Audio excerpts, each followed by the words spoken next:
You said if jinn kills somebody, then he is shaheed. Yeah, if he repented.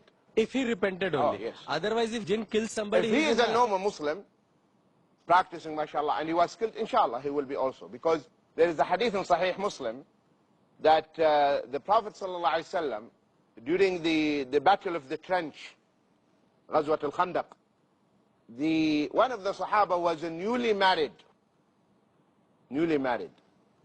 So during the day, the Prophet ﷺ would tell him, go and have time, spend some time with your wife. And one day the Prophet ﷺ told him, please take your spear with you, the spear. So he went, he found his wife standing at the door. He felt jealous. So he wanted to hit his wife to stab her with the spear. He said, hold on. I'm not here to look for someone. I am here because I cannot go inside. There's something horrible inside. I cannot. I'm afraid. He said, what is it? He said, go and see.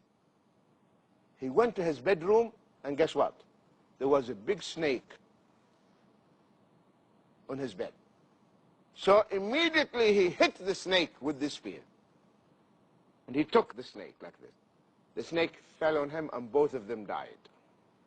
When the Prophet ﷺ, he heard of this, he said, there are many jinns who become Muslims are living with you.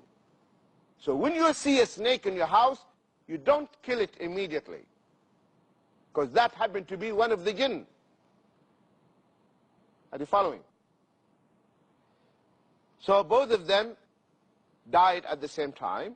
So he said, sallallahu alaihi wasallam, when you see a snake in your house, you don't kill it immediately. You have to say, by Allah, for the sake of Allah, leave us. For the sake of Allah, leave us. For the sake of Allah, leave us. 3 times. And then you turn away. If it is from the jinn, it will disappear. If it is not from the jinn, no mistake, when you look back, you'll still find the snake. Why should I turn my face? The ulama, they explain. They say, when the jinn appears in any form, he cannot change his form while you are watching. For instance, a jinn appeared in front of you in the form of a man and took the pistol and you shot him. He will die. He will die. That's why the jinn are always afraid to appear. They're always afraid. Because that physical form controls him. That's why you turn your face to give him a chance to transform and to change his form. The Prophet ﷺ, in one of the ahadith, he was in the salah, masjid, and all of a sudden he did like this.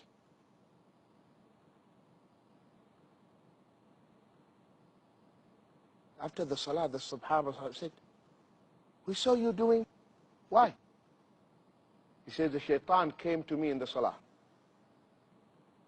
And he brought with him a torch to burn my face. So I held him by his neck. I choked him till I felt the witness of his tongue on my hand.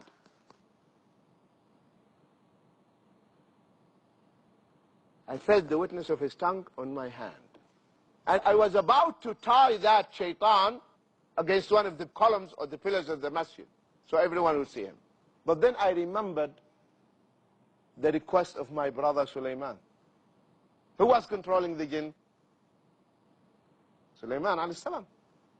I remembered that my brother Sulaiman requested that this privilege of controlling the jinn should not be given to anyone. So I let him go.